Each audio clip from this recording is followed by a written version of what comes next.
Welcome back to the coffee show, ladies and gentlemen. I am very honored to have our next guest. This one's been years in the making. I emailed you years ago when I had a different podcast called the Sub-Zero Coffee Podcast, and I think you were traveling at the time, but this is a long time in the making. So thank you for accepting the invitation to come on the coffee show, James. Thank you for having me.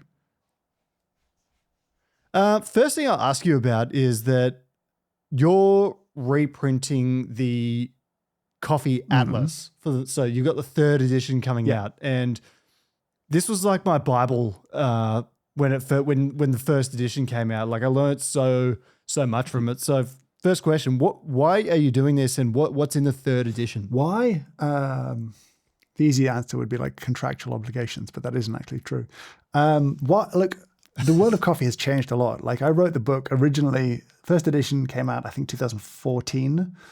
The world of coffee was very different 11 years ago than it is today. And when we did the 2nd edition, that was like a little expansion, a little bit of updating, but it wasn't like a big change. They actually didn't really want me to change very much. It's a weird one. Publishers are weird. It's not really, I'm not an author. I mean, I am technically an author, but that's not who I am as a human being. So I find dealing with publishers weird, and I don't really understand the publishing world at times. But for the 3rd edition, they said, please, can we have a 3rd edition? And I said, only if I can quite heavily rewrite it. So everything kind of got, to some extent, rewritten, because I read the audiobook for the 2nd edition, and I sort of hated that experience because the way that I talk about coffee now has changed to how I talked about it 11 years ago, like tone and language and I was always trying to bring more people in, but I think I read the 2nd edition out loud and was like, ugh, you're a bit preachy. And so I was like, I'd like to change that. And then, like coffee's changed. Like we can't just cover 2 species of coffee anymore. We have to get into the kind of up and coming interesting stuff that's still on the fringe, but it's becoming more and more common, more on processing. And then I think you're just seeing more and more countries produce coffee that's ending up in, specialty coffees, specialty cafes or specialty roasteries.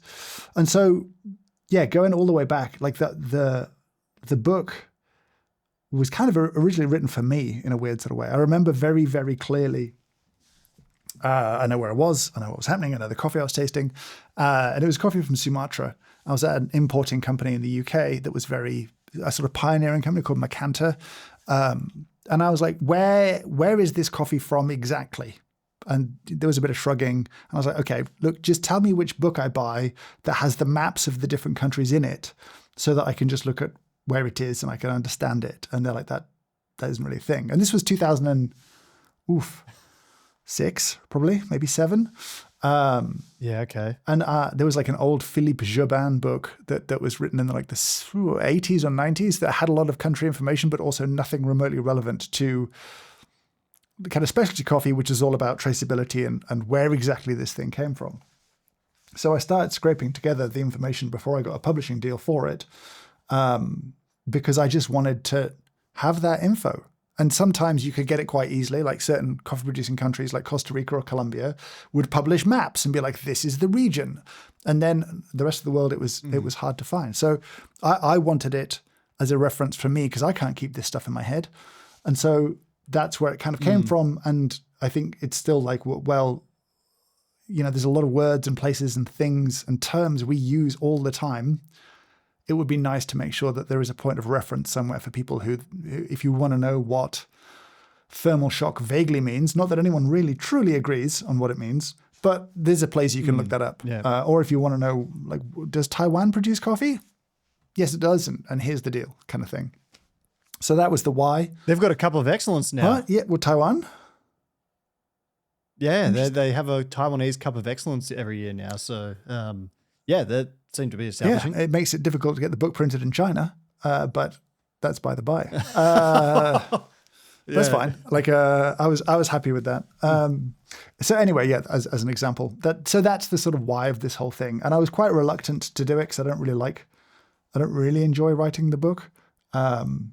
It's quite hard. How do you get yourself through it if you don't enjoy it?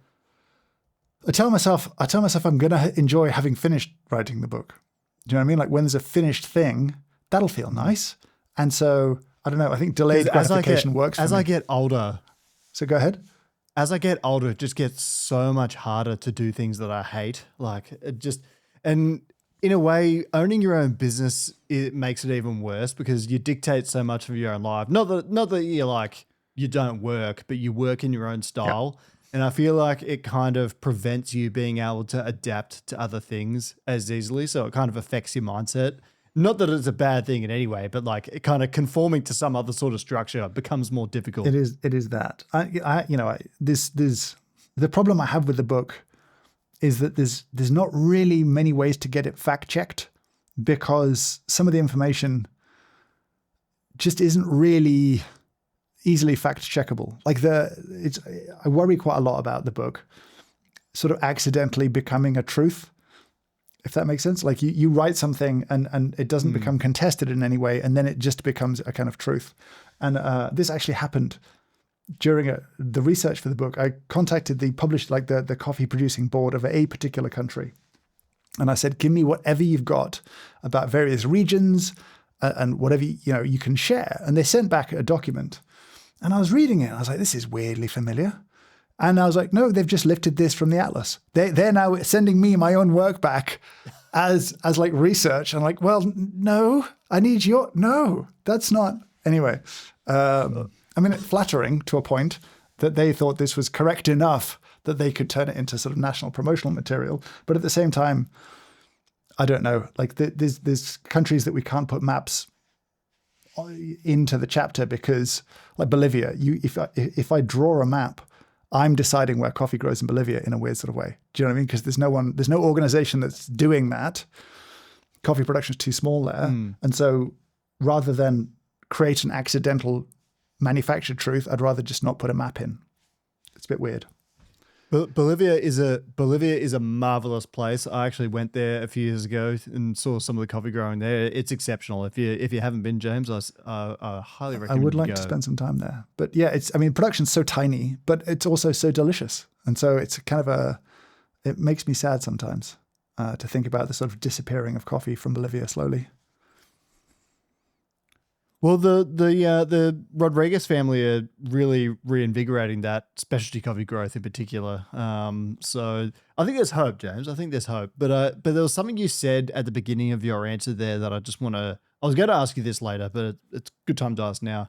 You said coffee's changed so much from when the Atlas first came out, and that would be when I probably first started getting into coffee. So I'm 31 years old. I think I started making coffee when I was 21. And I just think like it's kind of shocking to see how much some things have changed. Like I see some photos of places I've worked and the setups of things. Like I use a manual machine. Like things have changed drastically. So in your own version, what do you think's changed so much in the last 10 years? I mean, primarily, it's just availability and scale that underpins everything. Like that's what's driven everything, is that there are more coffee shops than ever serving good coffee. There are more roasting companies than ever roasting coffee. Like that's not just in the UK or in Australia or in the US. That's everywhere. And so that's driven, I think, the direction of equipment evolution. You know what I mean? Like, I think there's been more evolution or more, I say innovation, but like progression around efficiency and consistency, because those are a bigger challenge than, trying to make the best espresso better, because the need is thousands of cafes that just need to make good coffee, not the 20 cafes that want to just blow people's minds. Like, it's a different thing. That's changed the kind of coffees that are popular. If you look at the rise in experimental fermentations as an example, like that's the hot thing. That is the hot new thing is a bunch of highly experimental post-harvest process, lots of coffee, all very small, because they're driven by roasters needing something that no one else has. Every roaster wants their own little thing that's theirs and different. And so that's driven this. It isn't consumers being like, it would be great if my coffee could taste like weirdly like mango and vinegar. They're not pushing that. It's roasters because there's so many roasters that everyone's looking for a competitive edge. This is what's driven that. So yeah, I think in almost every facet of coffee, the scale and the scope of it is what's driven the changes. And I've got to say, mostly that's a great thing. Like more people than ever are drinking great coffee, however you want to define great coffee. But I think it's just the kind of rising tide has lifted all boats. You look at businesses like McDonald's and how they have to treat coffee now. They're kind of mad about it, but they have to try much harder than they used to have to try. And they do, bless them. Or they have to go cheaper, which is the other option that many companies are taking. But it's been interesting to see the change. I look back on it with such I'm so 50-50 on it because I really, for one example, you think of Kenyan coffee and Ethiopian coffee 7 or 8 years ago. And for me, that was just the apex coffee experience. Doesn't really get much better than a washed Kenyan espresso for me or a washed Ethiopian espresso. But a good one has become so much harder to find, in my opinion, because obviously there's factors that go on in the country. But I think what you said about scale and how there's so many more roasters, it's not as easy to get good green as it used to be. You have to actually be a lot more prudent with how you select it. And obviously the price has gone up of good things. So I actually feel like if you want to put out a good coffee program, and this is where I kind of have a lot of fun now, is cupping new coffees, picking something that's really good value. Sometimes and Nolan Hirth, the owner of Proud Mary Coffee in Australia, he told me something that I'll never forget. And this was just the beginning of this year. He said, if you just spend a little bit more on green, it's the one thing that you need to just push your coffee to another level, and customers will just remember it and they'll just enjoy it so much more and you'll sell so much more. And it's been such a blessing to take that into practice, really, because he's right. And it's just you're buying that same quality of coffee from, I don't know, 7 or 8 years ago, but it just costs more. And if you want to have it, and if you want to have good coffee, that's what you got to do now. Yeah, I think this is a part of that that's obviously slightly unsettling if you're in the coffee business, which is the demand is going to keep going up. And so the price is going to keep going up and supply is not going to grow. There's not the opportunity to produce more excellent coffee, maybe a little bit more, but not at the rate that demand is kind of creeping up. And so, yeah, you see it now in that you have to pay more, and that trend is not going to continue. If you want to be buying the best, it's still going to get more expensive in the future. And so what does that mean for consumers? What does that mean for coffee roasting businesses? What does that mean for cafes? That's a good question. Yeah, and it's we saw recently the Best of Panama sort of auction, and we got a $30,000 a kilo coffee. I got to try it. It was quite exquisite. Sure. Would I pay $1,000 US for it? No, but it was pretty exceptional, and it was an experience. But yeah, I think that luxury market for coffee is really starting to develop, and I think you're right. There's more roasters getting in. You got people like Jimmy Butler, Emma Chamberlain, these sort of famous people that are getting into it now, popularizing it. So it's just infinitely more competitive than it used to be. Yeah, I agree. With your YouTube stuff, what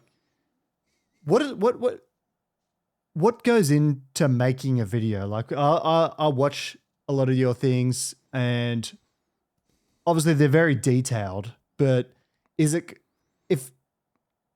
once I watched the South Park 6 Days to Air program, I don't know if you've ever seen that, but it was pretty magnificent because it detailed how they go from step to step to making an episode. Yep. What's the James Hoffmann equivalent of 6 Days to Air? We don't really, it doesn't work that way for us. It can really, really vary. To do a video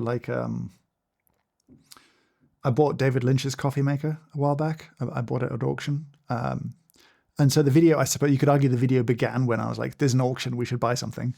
But from a production perspective, that kind of a video is quite easy to make. Once you've found the thing and acquired the thing, then for us to shoot and edit the video is like a day and a half, 2 days. That's very simple. And they're fun and they're kind of easy to make, and we like those. Then there are projects that might take 3 months because there's different moving parts, there's interviews or whatever else in the middle.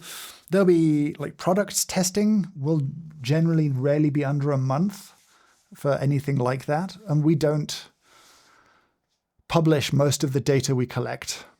Because it's not very interesting. It's usually just like the machine did what it was supposed to do when you push the button kind of a thing. And that's not... Bit of a dry read. That's not compelling to be like, yes, this worked fine, and here's reams of data to prove it. Generally, if we're going to criticize something, we would like to be confident that we are correct to criticize it. So there isn't really a neat answer to that. As we've taken on more complex projects, our output has slowed down, unsurprisingly. But we kind of try to keep a hand in on like simpler things too, just to sort of keep ticking over and just making different stuff. I think for us, we're trying to retain some control, which YouTube is desperate to wrestle from you. YouTube would just like you to make things that lots of people watch, regardless of how you feel about that thing. That's the game. We know that that's the game, and we know that that tends to make people who make things very unhappy eventually. And initially you feel very good, and then eventually you feel very bad. So we're trying to learn other people's hard lessons the easy way, and that means we must keep experimenting and making different kinds of stuff, and stuff that will fail. Are you referring to algorithms sort of thing? Or Huh?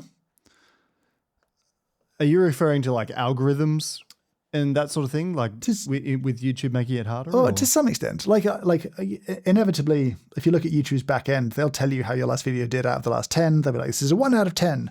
Do that again. Whatever that was, keep doing that. And I'm like, well, no, because that's how you end up with a kind of flash in the pan format. And you'll see it with a bunch of YouTubers who work out a thing that works. And for like 6 months, it really works. Like it's a great format. You saw, it becomes a format. I did X for 30 days and whatever else. They do another challenge for another 30 days. And eventually the audience who's really into it is like, no, I've seen this and I know how this goes and I don't really care. And so they go from a ton of success to suddenly it falls off a cliff, and then they're stuck where they've become the 30-day challenge person. And now what? Do you know what I mean? What am I doing now? Like, I don't want to do that. I can't do that anymore. It doesn't work. And so there was an interview. I can't remember who it was with now. But he's like, YouTube wants you to stay in your lane while constantly testing the boundaries of your lane. And so that's been, for us, really important. We want to keep making videos that allow us to make different stuff in the future. It means some stuff tanks, but like, it's fine.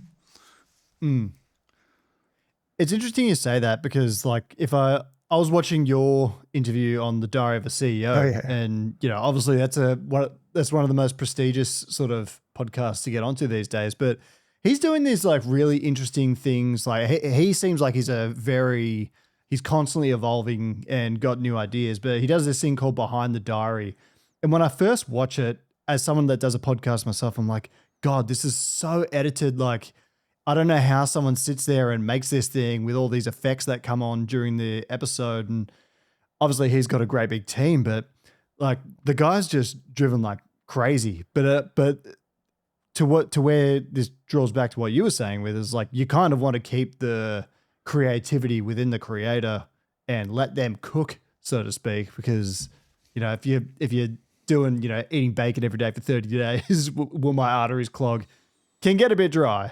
Yeah, I have to be a little bit self-aware and realize I'm in a tremendously fortunate position that I get to do this. I get to have this ridiculous career stage, whatever this is right now, where I have a ton of freedom and opportunity. And I wish to look back on that and be like, well, I used that in a way that I'm proud of, and I enjoyed it as much as I could. That's kind of the key. And so, yeah, I think that's, I mean, it's been a lot easier that my success on YouTube came to me later in life. Like, I am in my mid-40s. And if I had been in my mid-20s, I would have ended up a very terrible human being, and that wouldn't have gone well for me. So I'm grateful that I was a little bit older. I was never reliant on it for my income. And I think I treated it like a business rather than like whatever I would have treated it as if I'd been 25 and had no idea what I was doing. So yeah, it's allowed me a kind of detachment from it, and then a kind of ability to sort of say, well, no, I don't want to do this. I understand why I should do this, but I'm not interested purely in like transacting this experience for maximum money. I would just like to have a little creative work and fun and just enjoyment in all of this.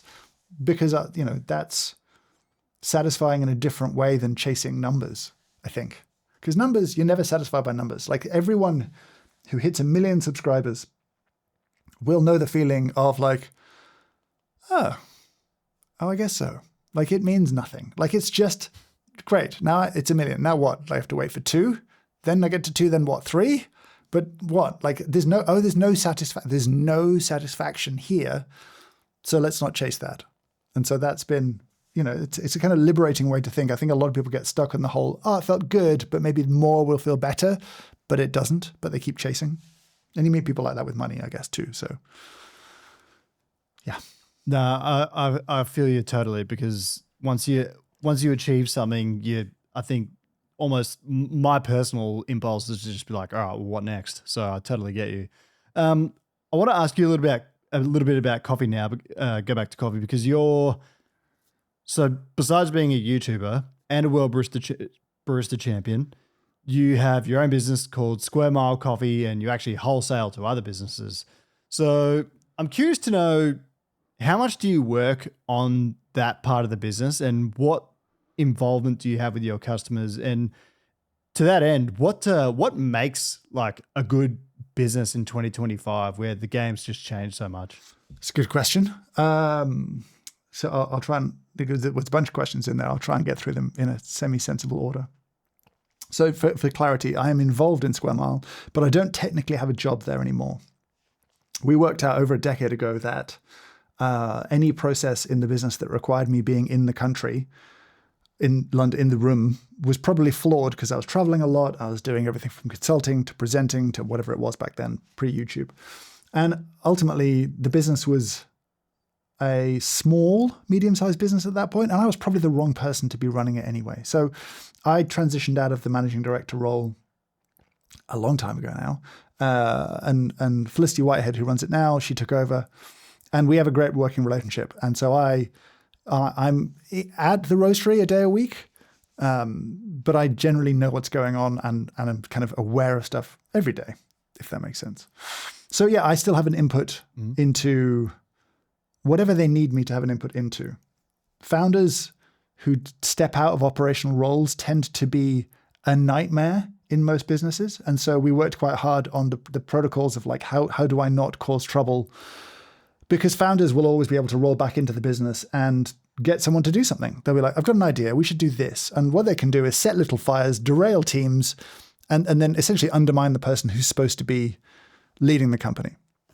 So we didn't want to do that. So that's I'm sort of kept at arm's length unless the team needs something from me, in which case they can just get whatever they need from me. That's sort of how we work. To go back to the next question, what makes a good business these days? We had a look. We had an interesting stat, and 40% of Square Mile's revenue comes from customers who've been working with us for more than a decade. So I guess like longevity, like relationships are always going to be a thing. We were kind of built on community and relationships and that kind of stuff. And I still have a relationship with some wholesale customers that goes back 15 years kind of thing. And so I can still be a point of contact. But I think they've worked out I'm not the most effective point of contact if it's actually related to Square Mile. But if they want to talk about something, absolutely. So yeah, I think that's it. Like you kind of have to know what your business is and what it's good at. If it's good at something, I hope it's good at something. And then kind of lean into that. And what we're good at is probably not buying the hot new flashy thing and the super expensive coffee. We've never really done that. We've generally, as a wholesaler, been like, how do we help your cafe be financially successful? That was the kind of mindset of like, how do we make sure you make money? Because if you make money, that's great. You'll be happy. You'll keep running your business. And 2, you'll probably pay us, which is good in a customer and supplier relationship. It's nice to get paid. So that was the kind of deal of like, how do we help our customers make as much money as possible, be successful as possible, hang around, last as long as possible? Like hospitality is generally not a kind industry, and not a lot of businesses last a decade in hospitality. It's hard. It's hard to do that for a decade. Like that's exhausting. It's difficult work.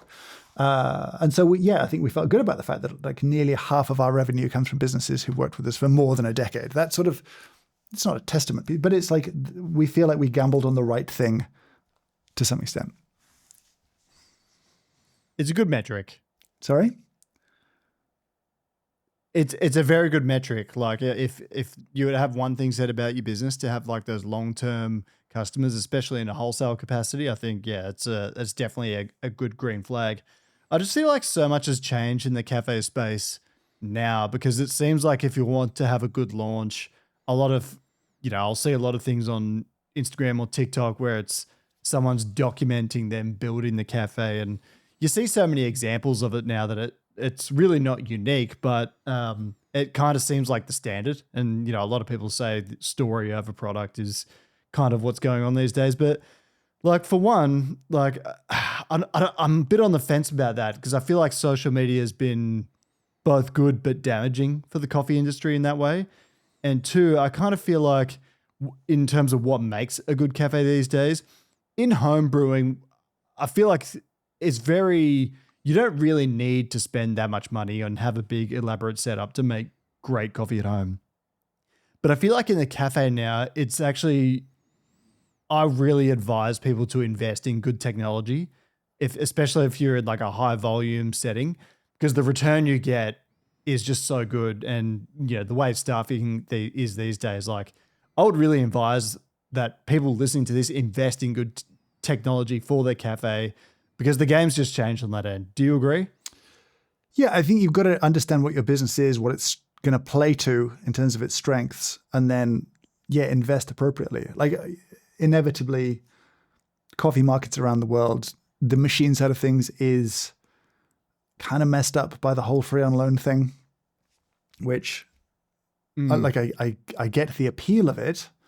I still have never been able to look beyond it as a kind of bribe to buy worse coffee at a higher price. But that's a maybe unfair and simplistic thing. And maybe, that's my own bias at play. But never been a fan of that. But ultimately, I think it's about being thoughtful in the investment around what are you trying to do. Like if you need to be a place that is going to be a coffee destination, then you need equipment built around that. If you're going to be a place that's actually going to lean more into hospitality and be a great place to be, and you want to be able to spend time training people in hospitality, empathy, looking after people, all of that kind of stuff, then investing in equipment that just picks up some of the other stuff is a good idea too. I just feel like it's, you want to choose equipment that's going to help you succeed in your particular mission. And again, not every coffee shop starts with a particular mission, which is a shame because it should. That really helps. But I feel like equipment has mostly evolved to make the worst coffee you serve better. And I think that's pretty good. That's how I think about it. That's because it's pretty hard to blow people's minds these days, but it's pretty easy to disappoint them. Like their expectations are pretty high. And so letting out a bad drink has kind of worse consequences than it used to because there's more competition out there. And so even if you never hit a 9 out of 10, but you never serve less than a 7 out of 10, you're in a very good spot. Like you are trustworthy, reliable, a great place to get coffee. The places that are chasing the 10 out of 10, I've certainly had more of the 4 out of 10s in those because they're gambling on that and they're pushing and they're experimenting to some extent. You can get away with it sometimes, but it's different. It's tricky. So I've always been very interested in like, how do we make the worst better? I think that's Colin Harmon's idea, and I think I stole it. I should probably give him credit for it. But I think he's right to focus there. That's a good take, and I really love Colin's work as well. If you're ever looking for good books in coffee, the What I Know About Opening a Cafe, fantastic book by Colin Harmon, who I should ask to come on this podcast. He's got a book. He's got another book coming, so you should. Absolutely. Question that just popped into my mind. You mentioned McDonald's earlier in the podcast when we started recording, and in Australia, I think they sell 25% of all coffee, so 1/4 of all coffee sold in Australia comes from McDonald's. Huge volume. If you were running McDonald's, James, and you wanted to, your sort of brief was to just improve the standard by, 50%. So we'll go high. I think that's achievable with McDonald's. You wanted to increase it by 50% and you've got pretty much unlimited budget. What are you doing? I feel like most of it's like the easiest win is probably raw materials. Just that's I'm not out to attack McDonald's raw materials because I haven't had their coffee for a little while, but I feel like that would be an easier place to see a win than like squeezing the machinery a little bit, if that makes sense. Have I lost you? Has our connection been severed?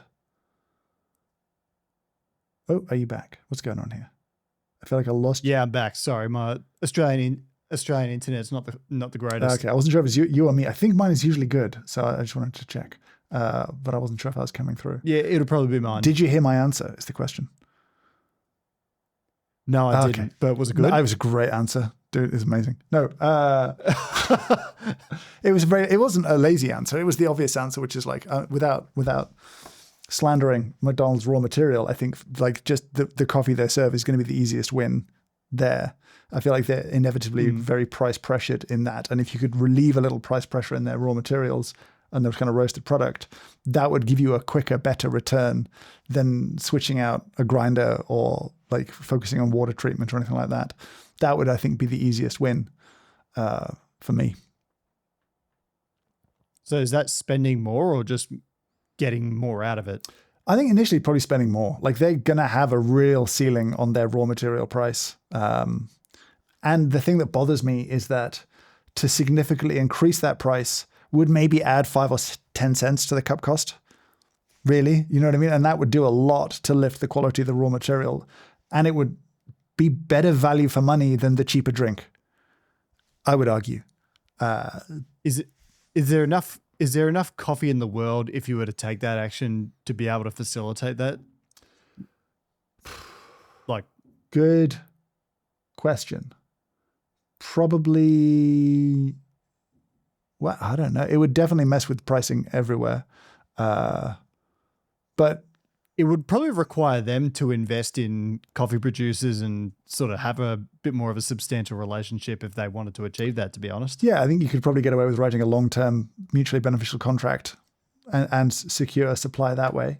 But yeah, I don't know how much volume they're buying, actually, so I don't want to speak out of turn. But I think it can be improved inevitably. I don't think they are necessarily chasing the best possible for the money. Everyone's trying to make a margin. They're not roasting for themselves. Like it's an economically challenging product, I'm sure, to source and produce and supply. But yeah, I feel like if you wanted to really push on for not much cup cost, a small increase in your materials cost would be easily recouped with 10 cents on the price. It's interesting.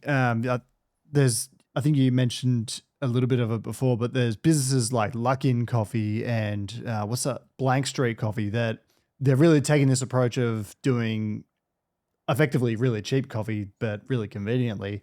And oh man, it just seems to me so risky because it just, with the volatility in the market right now, and you really don't know what's going to happen from one coffee harvest to another. And I think that will only become more and more exasperated in the future. Like, I see I don't know how that business model will really thrive 10 years from now because I don't know. I just don't see it. Yeah, it'll be a question of whether you can get away with a monopolistic practice where if you have almost all the coffee shops, then you kind of get to set the market price. And at some point you can jack up the prices because you control supply to some extent.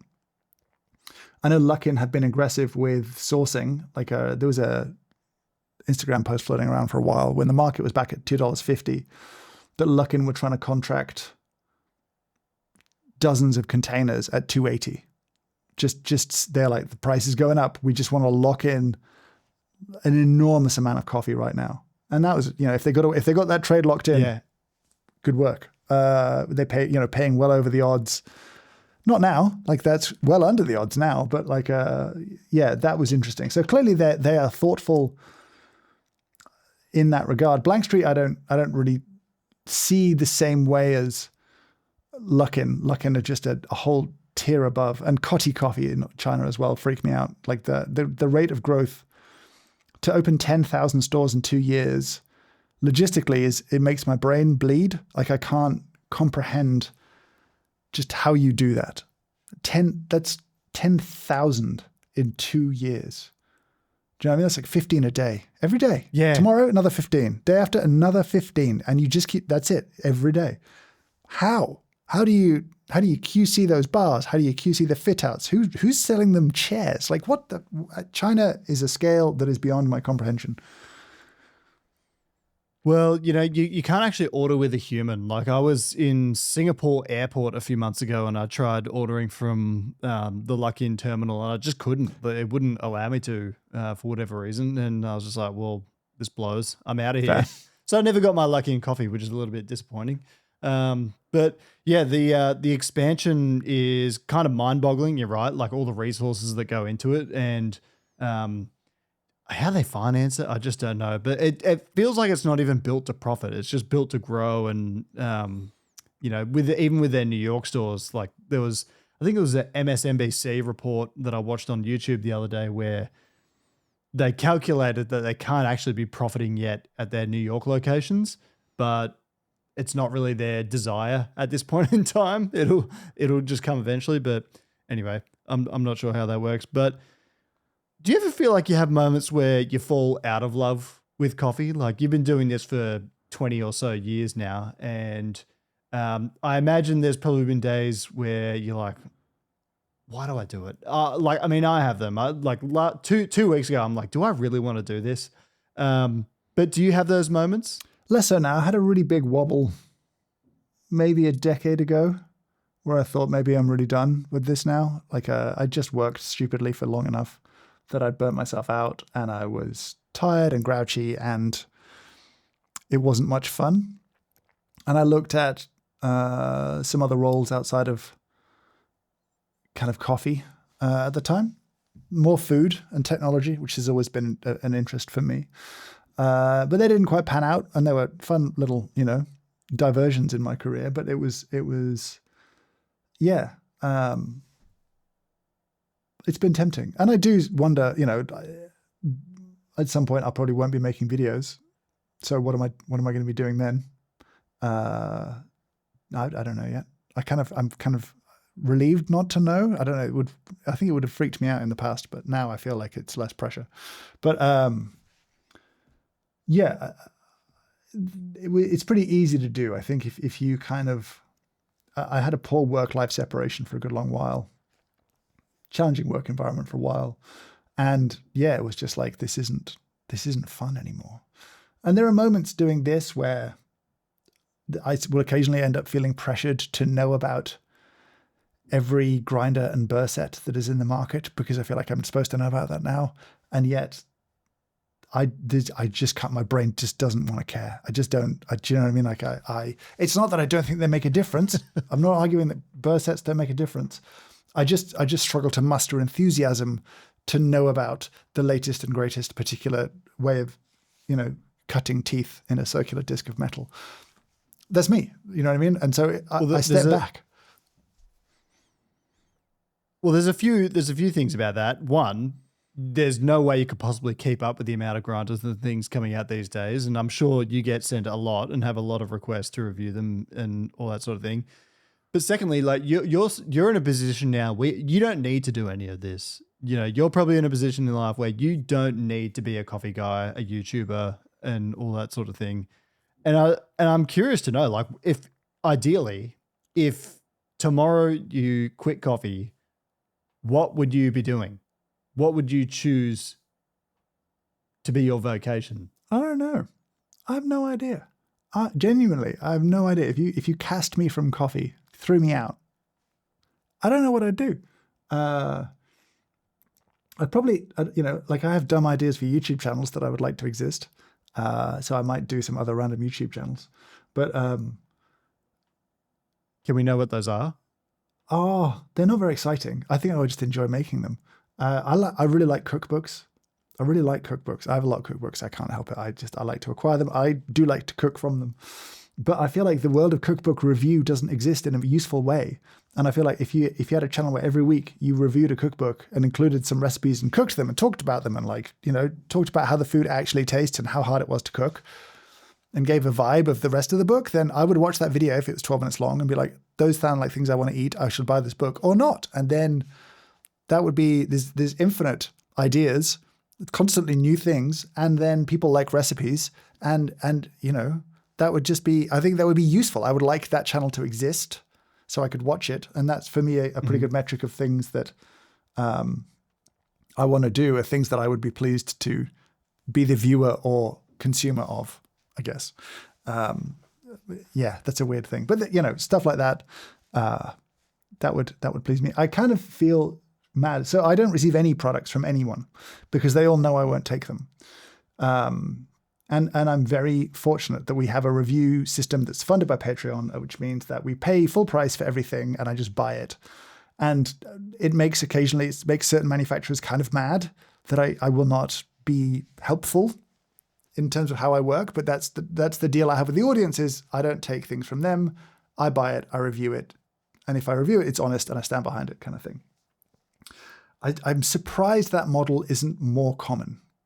You could take that model into a bunch of different places where it's still kind of missing. Almost all technology, actually. But like that whatever interested, you could do cameras if you wanted to. And again, almost no camera reviews on YouTube. No one cares. But like they're inevitably, you can't afford to buy all of these things as a normal human being.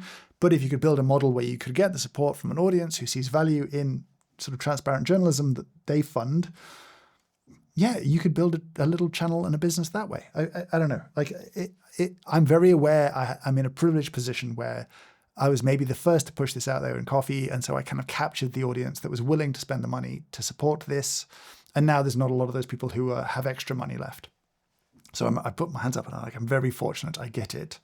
But yeah, I think outside of coffee, that model could work again and again. So anyway, I think about that sort of stuff with YouTube, and I'm surprised that even as competitive as it is these days, and it is miserably competitive on YouTube as a place if you're trying to grow particularly. But yeah, that would be stuff that I think would be useful to people. And if you provide genuine value, you tend to find an audience. Do you use X or Twitter at all? I try not to. I do have accounts, but I try not to. I'll tell you what, the UK government is getting a really bad rap at the moment and on X.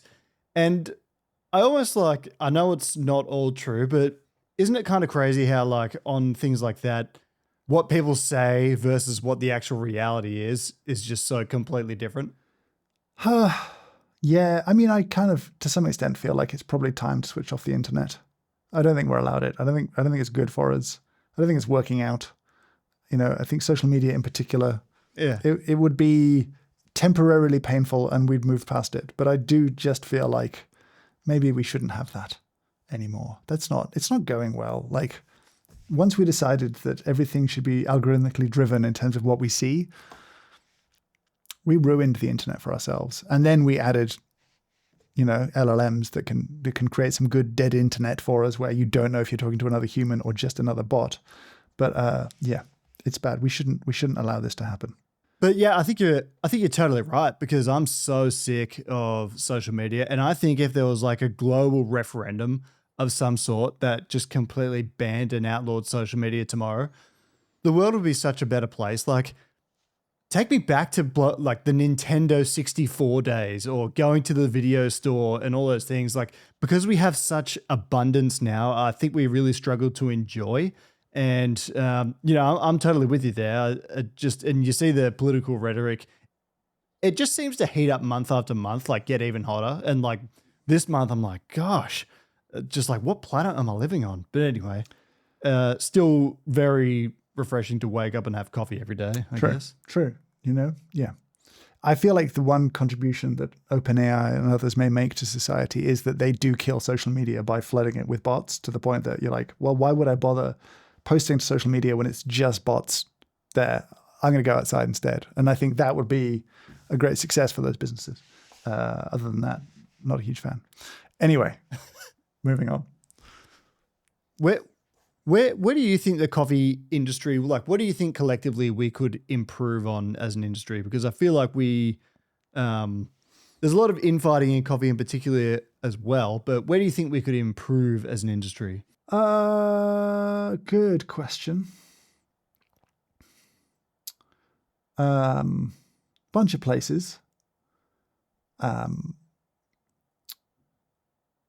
think that, again, we tolerate inconsistency across the board. I know it's hard, but I don't think any other industry can get away with the level of manufacturing defect that coffee gets away with.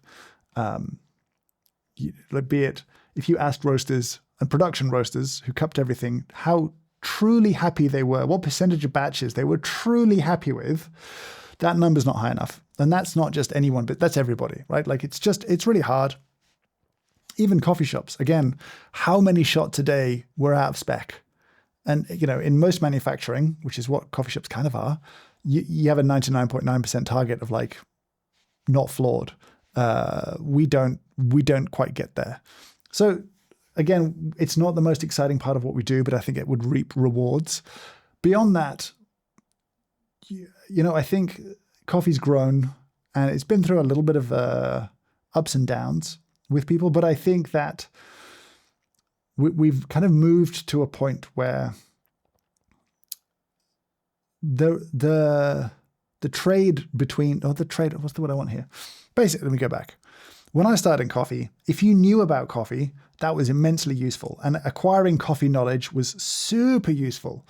The problem with that is that we created a bunch of people who had really deep coffee knowledge, none of which was transferable to any other job. And we had an industry that narrowed very sharply from where it was bringing people in as baristas usually. And then, that funnel gets really narrow really quickly into longer term career jobs. And so we sort of teased the idea, if you just learn about coffee, then you'll be really useful. And learning about coffee is really fun.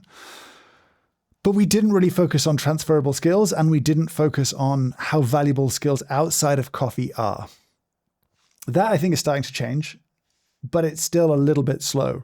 And I still feel like working in a coffee shop, working in a cafe is a hugely valuable job if you are trained and given more transferable skills. Because at the heart of hospitality is empathy. And empathy is kind of at the heart of good sales. And these things are useful in whatever job you want to do, right? Like you can take good empathy and good human interaction into a bunch of different professions. Once you understand people and you've thought about people and you're constantly thinking about who are you, what are your needs, what state are you in, how can I help you? That's not something we train very well, I would say, or reward, particularly in the cafe environment, despite the fact that hospitality is the one big lever that we can pull if we are worried about competing with coffee at home, right? We can't make it cheaper than coffee at home. That's not going to happen. We probably, in some cases, can't make it better because we have to do this hundreds of times a day. Someone at home has to do it once, maybe twice. And they've got all the time and all the toys and all the things. They've got a lot of advantages. So even on like coffee quality, we're struggling. But to make someone feel welcome, comfortable, relaxed, a part of a space, of a community, that's a very nice feeling. Like when COVID took cafes away, we were reminded how much we like being in cafes, but we really just want to be looked after. And so that's the bit where, I don't know, there's still not really the strong enough focus on hospitality in most of the world's coffee shops because we're still a bit focused on the minutiae of coffee making that is a non-transferable skill. That was a bit ranty, I'm sorry. Well, I've only got two more questions for you that I'll ask because I think the Australian internet is just going to just like melt down trying to host this interview. That's how good this interview is. The internet in Australia can't even handle it. So that's what happens when you've got James Hoffmann on the podcast. I'm sorry. All right. Well, I was asking you about the World Barista Championship, and basically I want it to be like the best thing ever from now on. Obviously, you know a bit about this yourself, having won it before. Sure. What would you like to see out of the World Barista Championship nowadays, and what potential rules would you change in it? So I think the Barista Championship was built for a purpose originally, right? It was built to ultimately try and legitimize a fringe movement within coffee. That was the function of it.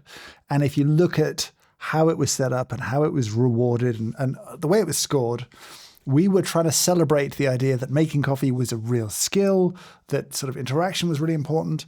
And we were trying to find in their words, ambassadors for the industry. That was kind of the function of that thing.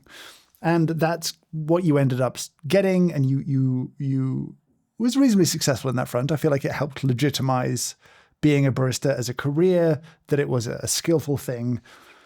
But we don't have that same need right now, which is interesting. The needs of the industry have changed a little bit. And I feel like competition has drifted away from the needs of the wider industry, if I'm honest.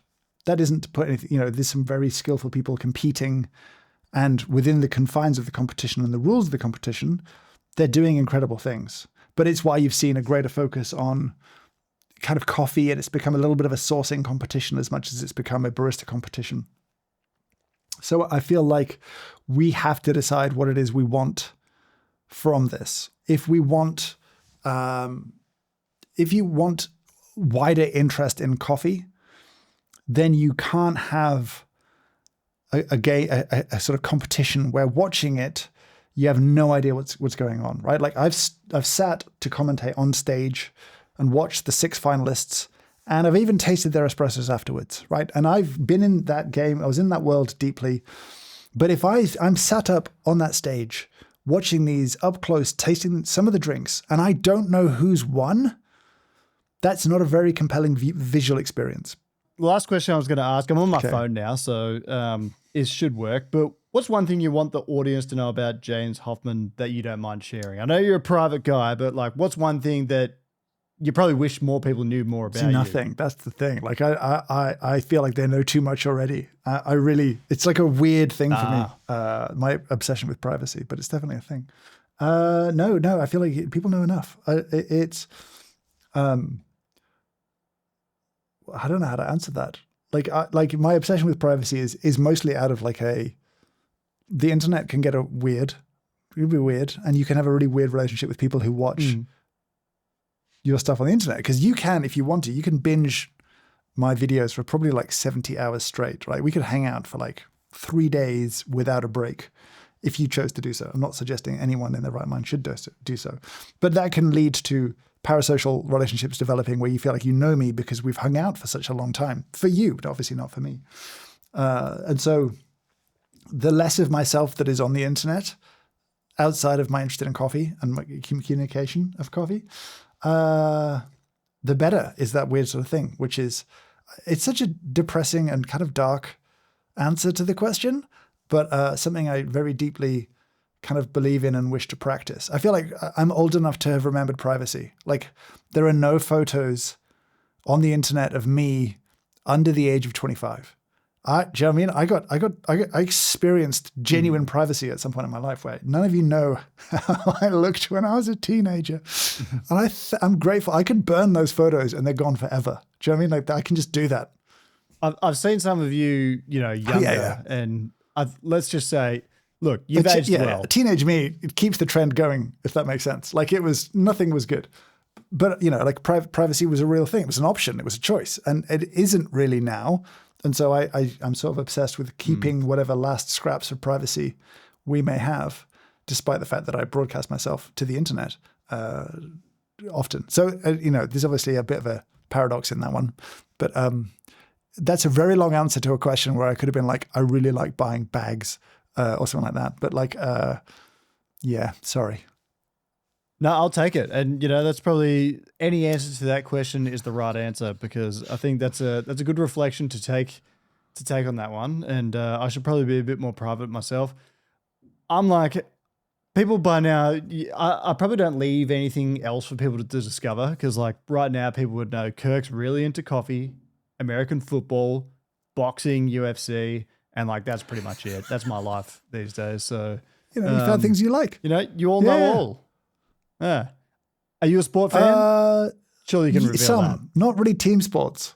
I quite enjoy cycling as a sport. I'm entertained by World Tour cycling and other various things like running. I think running of various kinds is pretty entertaining too. The quick running and the slower running as well. Man, you got to get into some fighting. You've got Tom Aspinall, heavyweight champion. I know it's hard. I was like that at the start too, but then you get addicted. You're like, oh, geez, this is good. A lot of good British boxers. A lot of the best boxers are English, and the UFC heavyweight champion right now, Tom Aspinall, absolute gun. So yeah, look, if I can change your mind, James, maybe I'll be in England soon. Maybe we can catch up more to fight. Or something more fun. I don't really get the appeal. I don't really want to watch people perform violence on each other. It doesn't work. And like, I enjoy comedic levels of violence in action movies because that's good. But actually, just like a good John Wick film on the plane. I mean, I grew up on the kind of Arnold Schwarzenegger diet. That was like my, I was an 80s, early 90s kid. So like that and like Lethal Weapon, but obviously Mel Gibson. So yeah, the classic action movie of those, that was a good time. And I'll still watch some nonsense now. I stand deeply behind Shooter as an excellent film. Mark Wahlberg, terrible actor, but I could not be a better actor in that movie. I think I love Shooter so much. I think it's a great movie. Anyway, sorry. But yeah, I don't want to watch two dudes beat each other up for real. That doesn't I don't get it. Given I'm on the podcast with someone from England, I think my favorite comedy of all time is actually Monty Python. I don't think anyone's ever done it as good as the Monty Python guys. So I might celebrate by watching Life of Brian tonight. So good. I spent a lot of my life. I'm quite a lot older than almost everyone on the team here. There's two of us of similar, well, three now actually. But I spent a lot of my life kind of having to bring up YouTube to explain the reference that I'm making, and it really just makes me feel very old. And so, yeah, Monty Python, a huge part of my life growing up, and so no one gets the references, and it makes me sad. I know. When I say the name, Ficus. Yeah, I'm more of a. He's not the Messiah. He's a very naughty boy. Was my genre of Life of Brian quotes. Anyway, sorry. I've got one more zinger for you. Listen, strange women lying in pods distributing swords is no basis for a system of government. In order to wield supreme executive power, you've got to get it from the masses, not from some farcical aquatic ceremony. I mean, if I went round saying I was the emperor because some moistened beak threw a scimitar at me, they'd put me away. Also a tremendous, yes. It's a good time. I appreciate your investment in that. I got to say, that's like a deep quote. I was hoping for a bit more of a reaction. You probably think I'm a bit more of a kook now. But, I was like, he's keeping going. Like, this is impressive. Like, I don't know. That's a good sized quote to pull. I had to salvage this debacle of an internet dropping out situation we have. So you got to finish on a high, James. I believe I'm finishing on a high. But yeah, look, thanks so much for your time. Huge opportunity for me. I'll actually be in London in like 3 weeks. So if you want to catch up for a coffee at Proof Rock Coffee, I'll be down. So let me know your dates. I'll hit you up. But yes, I will. Of course. We can bring you Monty Python quotes as well. I'm clearly not coming to play here. This is not a battle I can win. Perhaps not. But thanks so much. James Hoffmann on the podcast, everybody. Thank you very much. Made my year. Thank you for having me.